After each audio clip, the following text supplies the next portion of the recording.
Poner la fe en acción. Poner la fe en acción. Y antes de comenzar en sí, a modo introductorio, ¿cierto? Quiero decir que la Biblia, la palabra de Dios, ¿cierto? La forma en que Dios se comunica con nosotros, está llena de relatos que son inspirados por Dios. Y se me vino a la memoria en la Biblia, hasta cuando le regalaron a los jóvenes hace un par de noches de guardar atrás, que se les escribió una leyenda que está en 2 de Timoteo 3, versículo 15. 2 de Timoteo 3, versículo 15.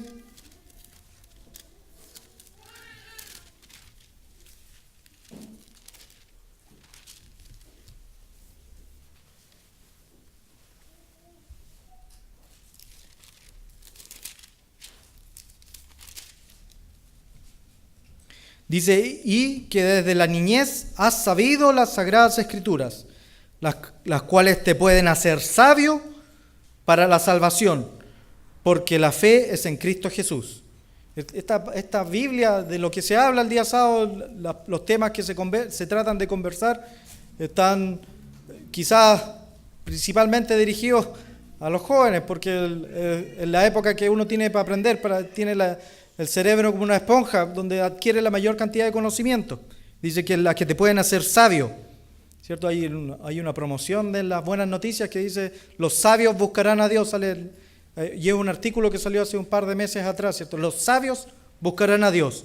Y el versículo 16 continúa, dice, no dice por qué, pero dice, toda escritura es inspirada por Dios, útil para enseñar, redarguir, para corregir y para instruir en justicia. Entonces, si quiero hablar de poner la fe en acción, quiero referirme a estos relatos que aparecen en la Biblia.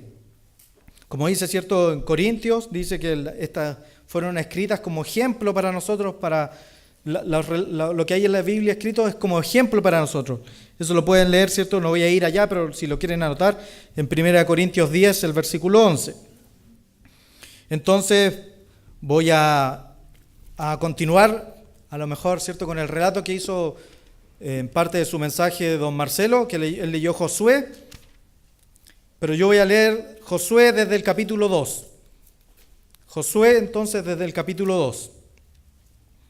Y antes de leer Josué en el capítulo 2, vamos a hacer un poco el contexto, vamos a conversar un poco de qué estaba ocurriendo. Josué, el capítulo 2, ya están a punto, ¿cierto?, de entrar en la tierra prometida. De hecho, esas palabras que leyó Marcelo del capítulo 1, donde esfuérzate y sé valiente, es porque Josué estaba tomando el control del pueblo y él tenía que ser valiente para llevar a cabo la misión que Dios le había puesto en sus manos, a estar a cargo del pueblo. Entonces, aquí ya pasaron las 10 plagas, ¿cierto? El pueblo de Israel vio y esto ocurrió, estas 10 plagas milagrosas, ¿cierto? Ya pasó la primera Pascua y los primeros panes sin levadura. Ya se presenciaron estos milagros de Dios, después de ver estas columnas de fuego de noche y de humo de día que los seguían, que los acompañaban milagrosamente, después de ser liberados milagrosamente, después de cruzar el Mar Rojo, después de 40 años de estar preparados, donde fueron alimentados, donde presenciaron milagros de Dios, están en este momento aquí en esta parte del relato. Entonces vamos a leer poniendo eso, ¿cierto?, el contexto de lo que está el pueblo de Israel. Voy a comenzar desde el versículo 1. Dice, Josué, hijo de Nun, envió desde Sittim 2 espías secretamente diciéndoles, andad y reconoced la tierra y a Jericó. Y ellos fueron y entraron en la casa de una ramera que se llamaba Rahab y posaron allí. Aquí, ¿cierto? Josué, que era el líder de los israelitas, ¿cierto? Él envió 2 espías a reconocer la tierra. Él ya tenía experiencia en esto, ¿cierto? Él había sido primero uno de los espías, de los 10 espías que enviaron. Él, al parecer, perfeccionó el sistema, ¿cierto? No envió un gran número, sino envió solamente a 2, para evitarse, ¿cierto?, los malos comentarios. Envió a dos espías a que fueran a reconocer lo que ellos iban a hacer. Entonces, aquí comienzan en la casa de Rahab. Rahab, que era gentil, ¿cierto? Era pagana, amorrea y ramera, es lo que nos dice la Biblia. Este es el comienzo de Rahab en la Biblia. Vamos a continuar con el relato. Dice: y fue dado aviso al rey de Jericó, diciendo: he aquí que hombres de los hijos de Israel han venido esta noche para espiar la tierra. Y entonces el rey de Jericó envió a decir a Rahab: saca a los hombres que han venido a ti y que han entrado a tu casa, porque han venido a espiar toda la tierra.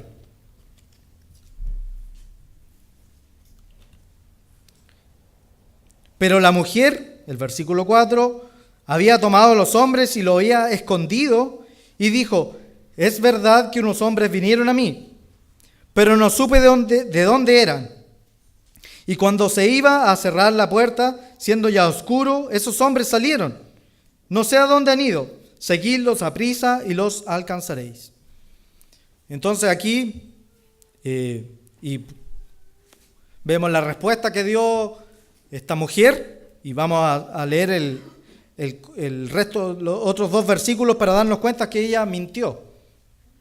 Dice el versículo 6, dice: mas ella había hecho subir al terrado y los había escondido entre manojos de lino que tenía puesto en el terrado.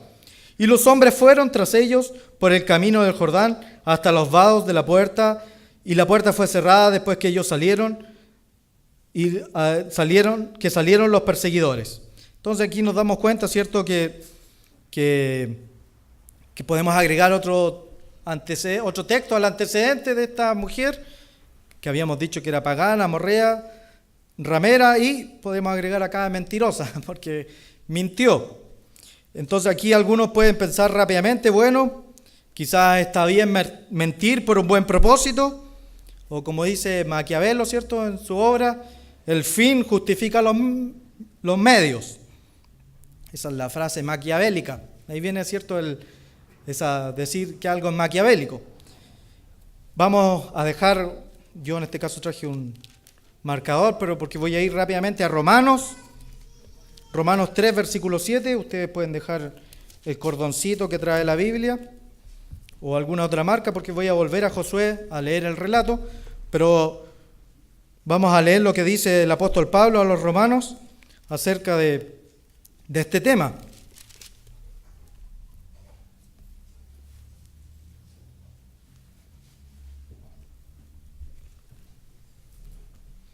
El capítulo 3, el versículo 7, dice: y si por mi mentira la verdad de Dios abundó para la gloria, ¿por qué aún soy juzgado como pecador? El capítulo 3, el versículo 7. Dice: y si por mi mentira la verdad de Dios abundó para su gloria, ¿por qué aún soy juzgado como pecador? Entonces él hace una pregunta retórica aquí en el versículo 8, que dice, entonces sería: ¿y por qué no decir hagamos males para que vengan bienes? Omití la parte que está entre paréntesis para entender la pregunta. No está justificando la mentira, porque si no uno podría decir hagamos males para que vengan bienes. No es así. Dios es de un estándar, Dios es de una línea, no cambia, y la mentira no la justifica acá. También sabemos que el mentir, el no mentir, está dentro de los 10 mandamientos. Y como dice también 1 Corintios 10:13, ¿cierto?, que Dios es fiel y no nos va a poner una prueba mayor de la que podamos resistir. Siempre hay otra salida. No hay justificación para la mentira. Ahora, hay que ponerse en el contexto. Ella estaba conociendo este camino. Ella no hizo lo mejor. Y esta es otra de las pruebas, ¿cierto?, de que la Biblia es un libro auténtico que muestra a los personajes tal cual son, con sus errores y sus virtudes, y no esconde los errores que tienen los personajes. porque recordemos que no hay ni un personaje, ¿cierto? Como cuando esta frase no es mía, ¿cierto?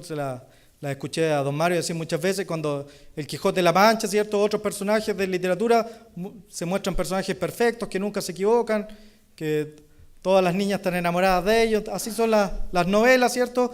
¿No? Y en cambio la Biblia muestra a los personajes tal cual son, con sus errores y con sus virtudes. Entonces, este paréntesis lo hicimos, ¿cierto?, para entender que aquí no se está justificando la mentira, sino se está dando un contexto como del currículum de esta mujer, de Rahab. Vamos a continuar entonces en el versículo 8, que ahí quedamos.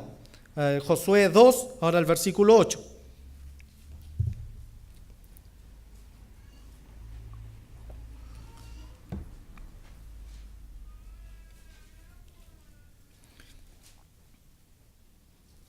Y aquí continúa el relato, ¿cierto? Cuando esta mujer le habla a las personas que escondió, dice, antes que ellos se durmiesen, ella subió al terrado y les dijo.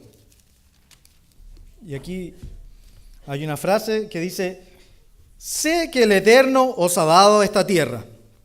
Sé que el Eterno os ha dado esta tierra.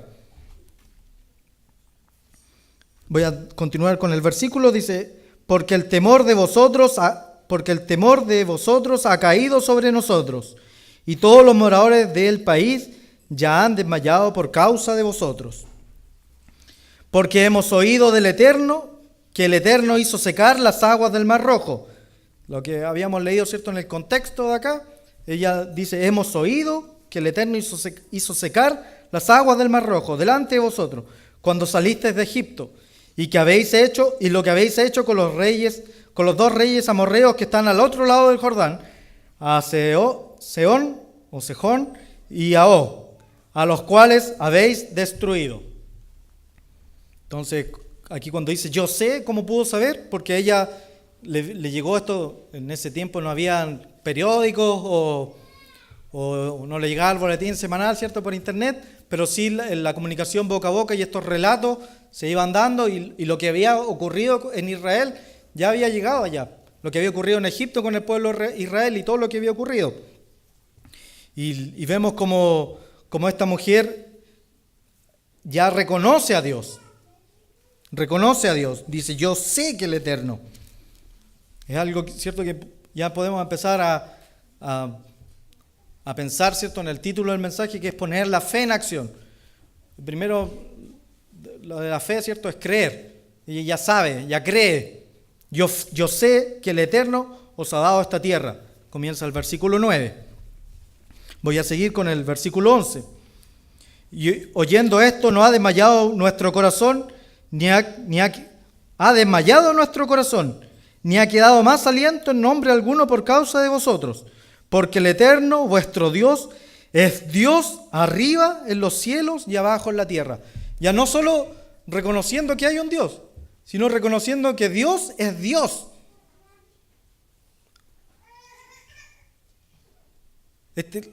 Esta mujer seguramente, como todos los pueblos paganos, tendrían dioses o conocerían otros tipos de dioses. Pero ella dice esta frase, porque el Eterno, vuestro Dios, es Dios, arriba en los cielos y abajo en la tierra. Y este es el primer paso de la conversión, el darse cuenta que Dios es Dios. Es el primer paso para poner la fe en acción. Es creer en Dios, conocer a Dios.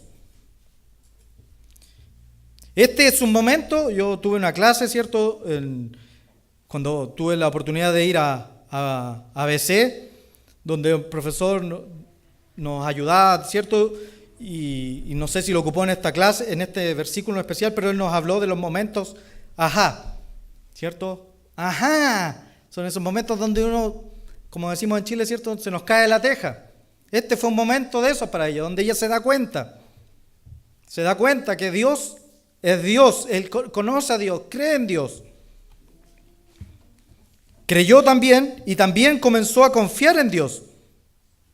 Se dio cuenta por los relatos que llegaron hasta ella, ¿cierto?, por este hablar de boca en boca, que Dios controlaba el mar, que Dios controlaba la tierra, que Dios controlaba los cielos.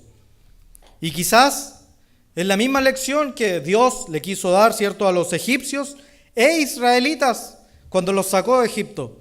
Cuando Dios quería mostrarse como el Dios de dioses, ahí con minúsculas, ¿cierto? Cuando con las 10 plagas, ¿cierto?, Dios destruyó las creencias en los otros dioses. Con esas plagas, ¿cierto?, del Nilo, que el Nilo lo consideraban, cuando lo convirtió en sangre, lo consideraban un rey. El resto, ¿cierto?, la rana también, ¿cierto?, que la rana era, con la plaga de la rana era la que escupía el agua en el río, y así con el resto de las plagas, ¿cierto?, piojos, moscas, ganados, úlceras, granizo, langosta, tinieblas, ¿cierto?, el dios Ra que tenían ellos, el dios Sol, también. Y Dios lo dejó chico y Dios demostró que Dios era Dios. Y finalmente, ellos, los faraones, eran Dios, era la raza real y causó la muerte, ¿cierto?, del primogénito del faraón, demostrando que Dios es sobre los otros dioses. Entonces, es la lección que Dios le dio y que llegó hasta esta mujer a través de estos relatos, ¿cierto? Y ella se dio cuenta de que Dios era Dios. Ella creyó. Y ella tomó partido por el lado correcto. Porque ella sabía lo que iba a ocurrir.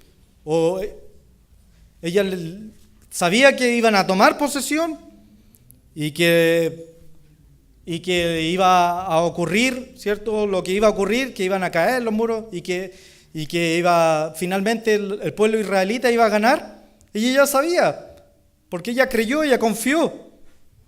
Y ella tomó partido por el lado correcto. Y aquí y empieza a poner la fe en acción. Ella los pudo delatar. Ustedes saben que la comunicación, ¿cierto?, el 7% son las palabras. Ella puede haber dicho, no, se fueron.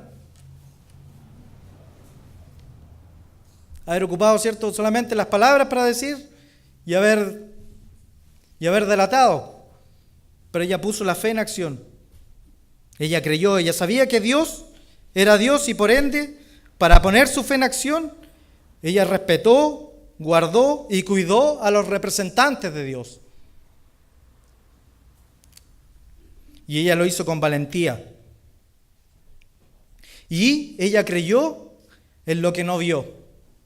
Porque ella no fue como los israelitas que salieron, vieron el Mar Rojo, vieron las derrotas, a ella le llegó. Ella oyó acerca de eso. No vio el Mar Rojo abrirse, no vio las columnas de fuego, las columnas de humo. No vio las derrotas de los reyes amorreos. Ella oyó hablar de estas cosas. Y ella quedó convencida. Y voy a ir nuevamente, ¿cierto?, al Nuevo Testamento, a Juan. A Juan 20, el versículo 29.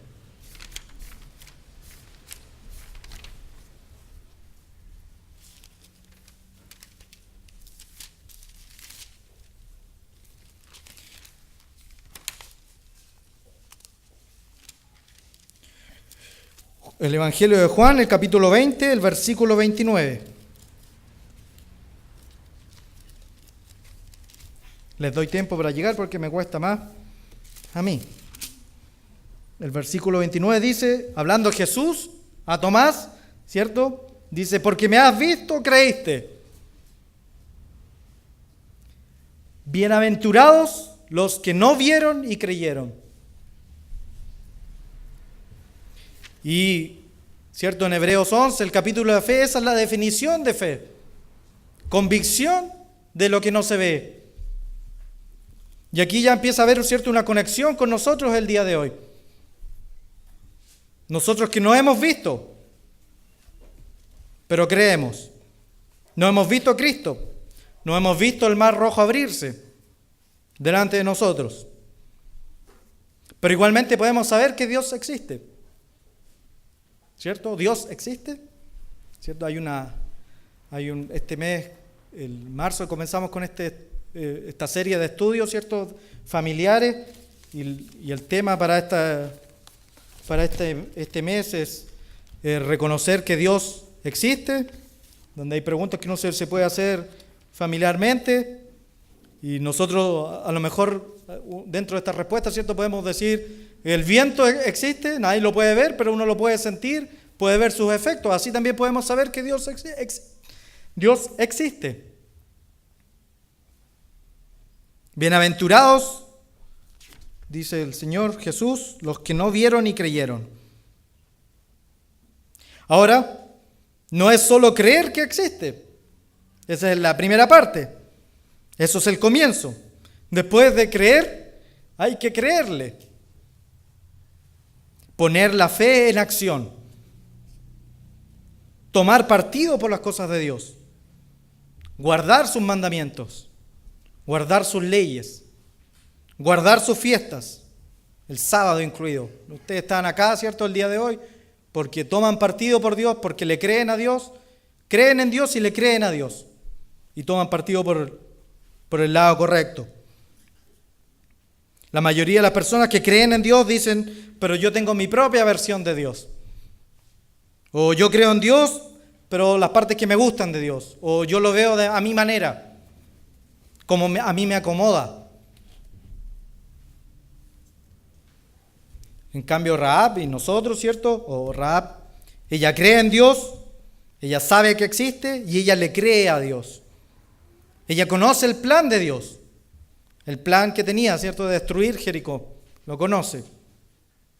Y ella confió en que se cumpliría. Ella aumentó o ella construyó su fe con los relatos que escuchó.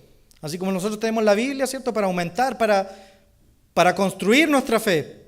El saber que Dios es fiel para cumplir sus promesas. Las escuchó, las creyó, las memorizó y profundizó en este Dios que es el Dios verdadero. Voy a continuar con el relato en el versículo 12.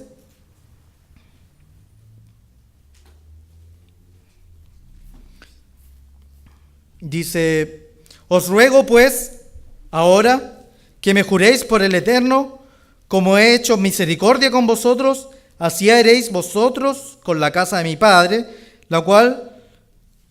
de la cual me daréis una señal segura, y que salvaréis la vida de mi Padre, y a mi madre, y a mis hermanos y hermanas, y a todo lo que es suyo, y que libraréis de nuestras vidas la muerte. Ellos respondieron, nuestra vida responderá por la vuestra, si no denunciareis este asunto nuestro, y cuando el Eterno nos haya dado la tierra, nosotros haremos contigo misericordia y verdad. Aquí, continuando con cierto, poner la fe en acción, junto con creer en Dios, ella entiende que por ser fiel, por tomar el lado correcto, ella ahora puede pedir. Y no solamente para ella. No solo se preocupó de ella. Acá demuestra quizás un conocimiento, quizás sin haberlo leído, pero de lo que es la creencia en Dios y la fe en Dios. Como nos dijo Jesús, ¿cierto? Que la ley pende en amar a Dios, creerle a Dios y amar al prójimo.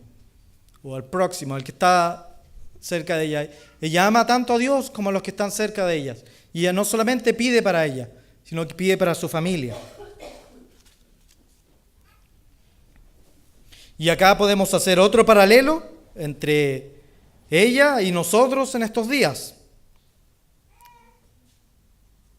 Ella pidió salvar a su familia porque se dio cuenta de que vendría la destrucción.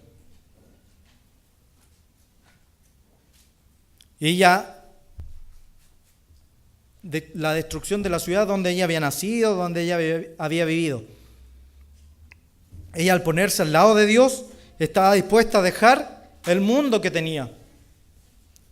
Estaba dispuesta a dejar su ciudad, su mundo, salir de la sociedad, de la manera que tenía de vivir, renunciar a su vida, renunciar a sus propios caminos, renunciar a su forma de hacer las cosas, de su pensamiento. Ella estuvo dispuesta a sacar la levadura de su vida, a poner la fe en acción. Y nosotros tenemos ordenanzas que hacer en estos días. Tenemos que sacar la levadura física de nuestras casas por 7 días, que representa ser como Rahab, que la parte física, ¿cierto?, es sacar la levadura física y representa lo que ella estaba haciendo, dejar este mundo, dejar sus propios pensamientos, dejar su manera de vivir y renunciar a nuestros caminos. Voy a continuar con el relato de Josué, el capítulo 2, en el versículo 15.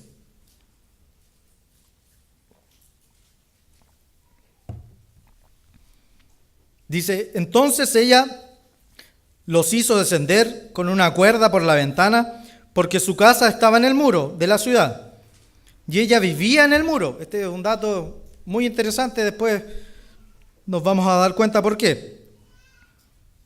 Y les dijo: marchaos al monte para que los que fueron tras de vosotros no os encuentren, y estad escondidos allí hasta que los siguen hayan vuelto, y después os iréis por vuestro camino. Y ellos dijeron: nosotros quedaremos libres de este juramento que nos has juramentado. He aquí, cuando nosotros entremos en la tierra, tú atarás este cordón grana a la ventana por la cual nos descolgaste. Reunirás en tu casa a tu padre, tu madre, tus hermanos y a la familia de tu padre. Cualquiera que saliere de las puertas de tu casa, su sangre será sobre la cabeza, y nosotros sin culpa. Mas cualquiera que estuviere contigo, su sangre será sobre nuestra cabeza, si mano le tocare. Y si tú denunciares nuestro asunto, nosotros quedaremos libres de este juramento con quien nos has juramentado. Y ella respondió: así como habéis dicho. Luego, sea así como habéis dicho. Luego los despidió y se fueran. Y ella ató el cordón grana en la ventana. Aquí hay algo interesante que está ocurriendo. El cordón grana, la puerta salieron por su casa, ¿cierto? Y ella lo hizo al final. Algunos a lo mejor ya se pueden estar dando cuenta de lo que ocurría acá. Las condiciones que pusieron estos espías, el cordón, toda la familia en casa, un pacto que hicieron entre ellos, ¿cierto?, para salvar a la familia de la muerte. Entonces vamos a recordar lo que ocurrió 40 años antes, en Éxodo, el capítulo 12.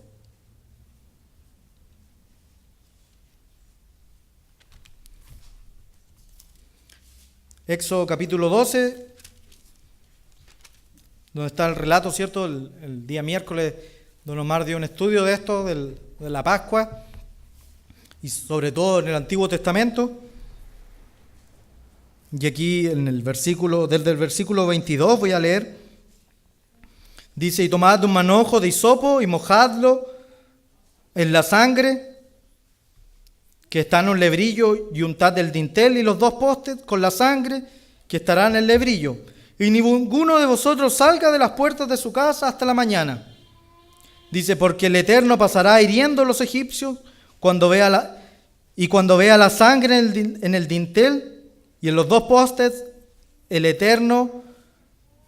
Pasará el Eterno a aquella puerta y no dejará entrar al heridor en vuestras casas para herir.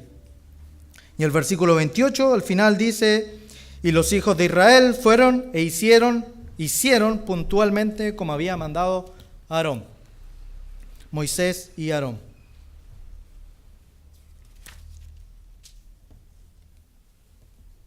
Aquí podemos volver a enfatizar nuevamente en el título del mensaje, que es poner la fe en acción. Porque como voy a volver a Josué, ¿cierto?, en el versículo 21 del capítulo 2 dice: y ella ató el cordón a la ventana. ella lo hizo. Como decía Éxodo 28, ¿cierto? Y así hicieron, como mandó. Y fue por eso que ella apareció en el capítulo 11 de Hebreos. Fue por eso que Rahab apareció en el capítulo 11 de Hebreos.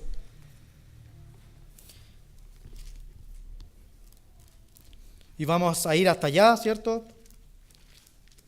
Vemos la similitud, ¿cierto? De estos días que se avecinan, ¿cierto? De celebrar la Pascua, los panes sin levadura, con este relato que estamos leyendo. Y en Apocalipsis 11, Hebreos 11, el versículo 31. Si dije Apocalipsis antes, me retracto, porque el capítulo de la fe es Hebreos 11 y el versículo 31.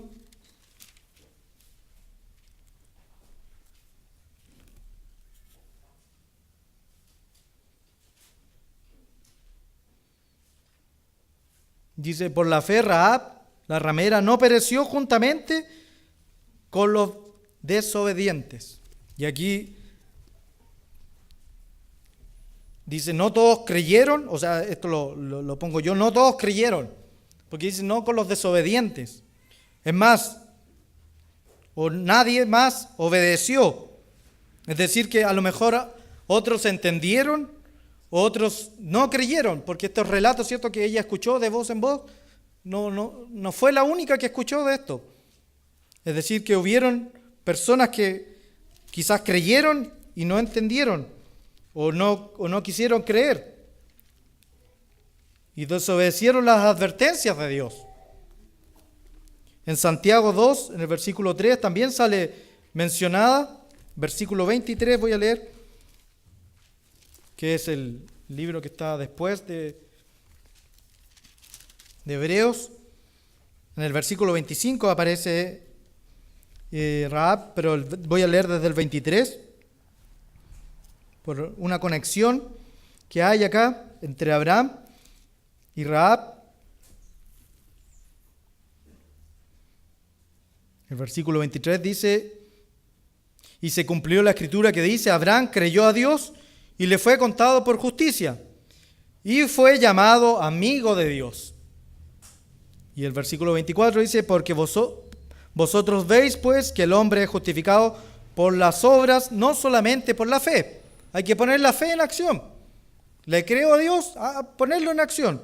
Y el versículo 25 dice, así también.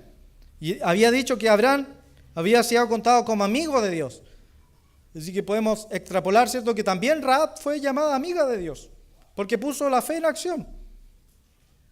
Asimismo, Rahab, la ramera, no fue justificada por las obras cuando recibió los mensajeros y los envió por otro camino. Amiga de Dios. Y en Santiago también dice que la fe sin obras es muerta.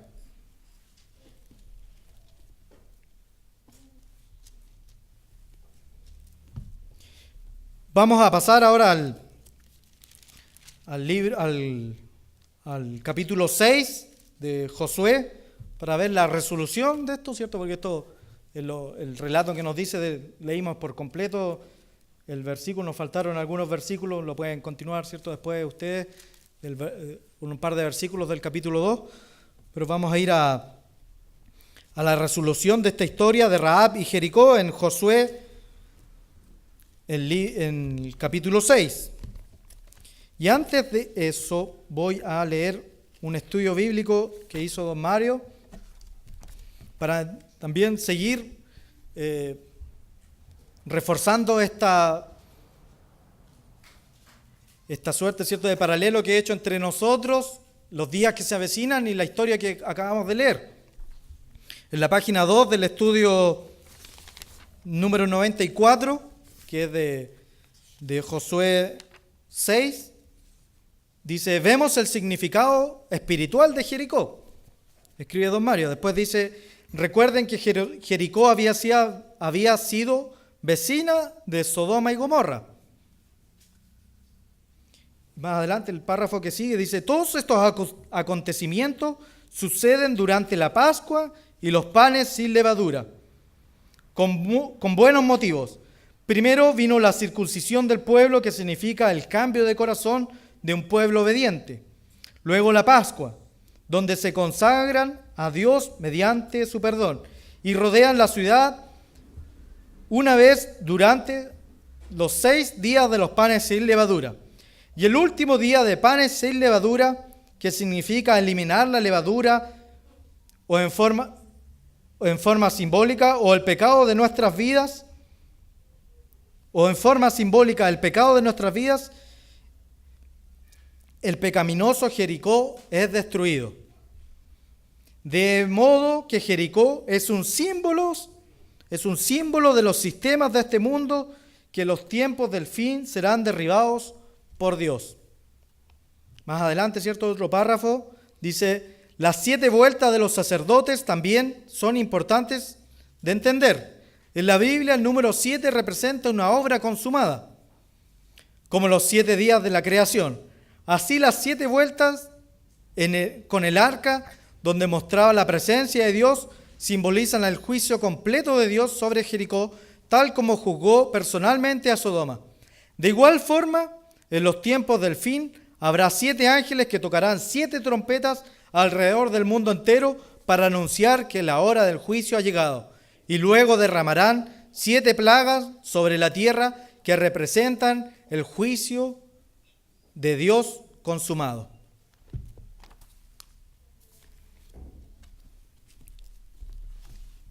Vamos a ir entonces a Josué, capítulo 6, desde el versículo 15.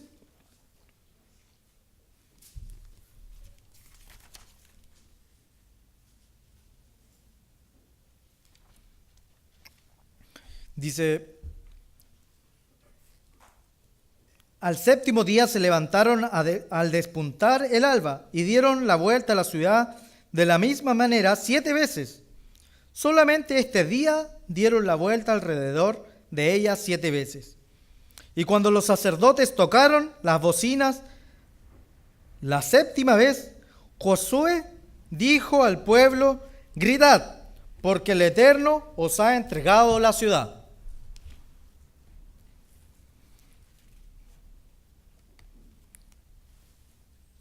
Aquí nosotros podemos encontrar profecías, ¿cierto? Como escuchó Rahab durante tiempo, y si queremos las podemos oír, las podemos escuchar, las podemos aprender, podemos poner atención, profundizar en ellas, en lo que Dios dice que va a hacer.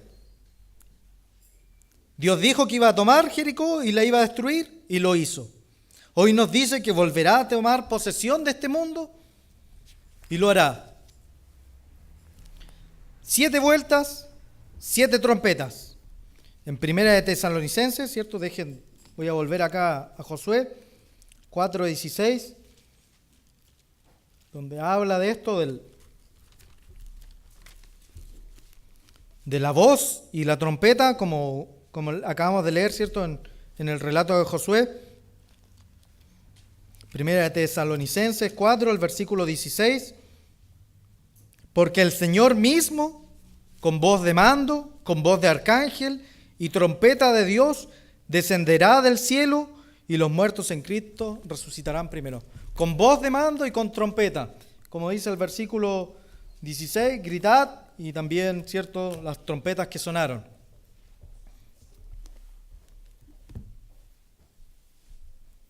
Voy a continuar con el relato.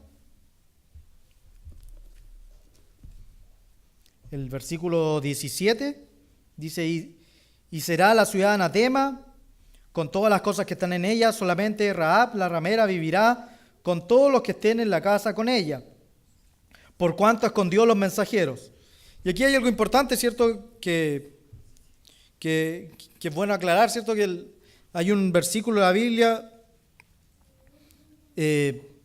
más adelante lo dice, bueno, pero es interesante notar que Rahab vivía en los muros de Jericó, y al sonido de las trompetas los muros cayeron.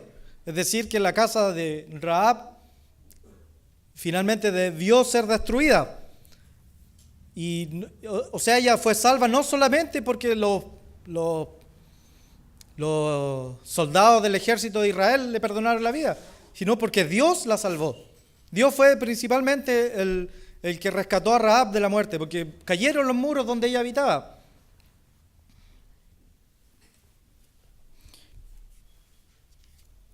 ¿Cierto? En este día, en el último día de panes sin levadura, cayó el muro. En el mismo día que Dios destruyó al ejército egipcio. El mismo día en que la Biblia dice que ese pueblo, ¿cierto?, fue bautizado en el mar, destruyó esta ciudad y lo que representa. Destruyó esa sociedad, y podemos decir hoy en día, ¿cierto?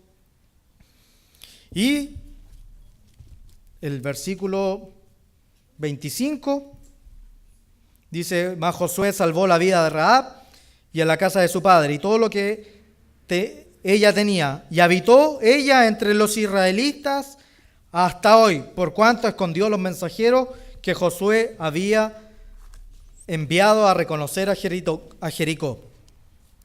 Y no solamente ella vivió entre ellos, sino que ella se hizo parte de ellos.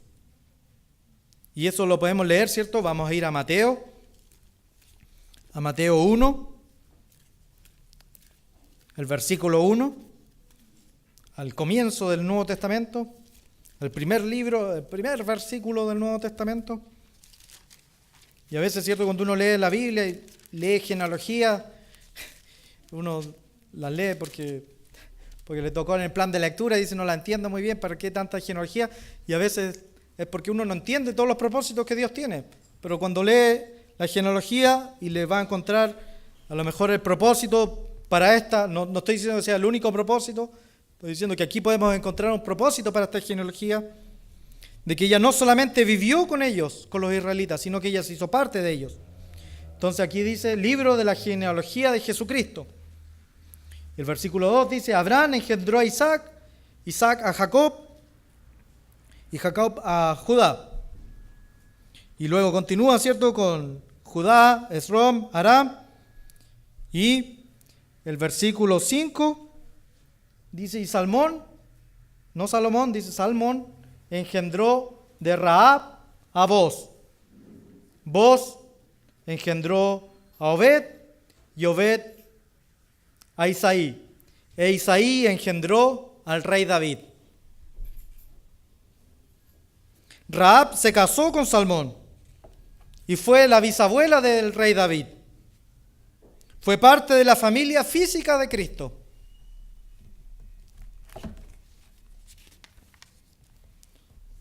Es una de las consecuencias de poner la fe en acción. Ella fue parte de la familia física de Dios. Y para nosotros hay una promesa mayor que esa. Una de las consecuencias de poner la fe en acción será ser parte de la familia espiritual de Dios.